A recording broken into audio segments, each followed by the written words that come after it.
پیارے رسول صلی اللہ علیہ وسلم نے فرمایا، قسم اللہ کی وہ مومن نہیں، قسم اللہ کی وہ مومن نہیں ہے۔ پھر فرمایا، قسم اللہ کی وہ مومن نہیں ہے۔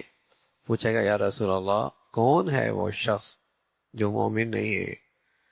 فرمایا، وہ جس کا پڑوسی اس کی شرارتوں سے اور اس کی آفات سے محفوظ نہ ہو، جس کی شرارتوں سے اور جس کی آفات سے اس کا پڑوسی محفوظ نہیں ہے۔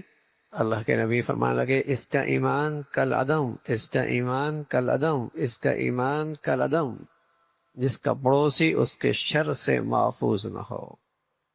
پڑوسی قریب کا بھی ہے، دور کا بھی ہے، والجار ذی القربى والجار جنوب، ہم نشین ہیں، ہم محفل ہے، ساتھ اٹھتا بیٹھتا ہے، ساتھ کام کرتا ہے، زندگی ساتھ گزر رہی ہے، یا اس کا گھر پڑوس میں ذرا ساتھ ہے، تو ایمان صاحب ایمان کے ایمان کی خصوصیت ہے، اور اس کے ایمان کا تقاضا یہ ہے کہ اس کے حسن سلوک سے کا سب سے زیادہ مستحق اس کا وہ پڑوسی ہے، اور اس کی ذات سے اور اس کے طرز زندگی سے اس کے پڑوسی کو تکلیف نہ پہنچے۔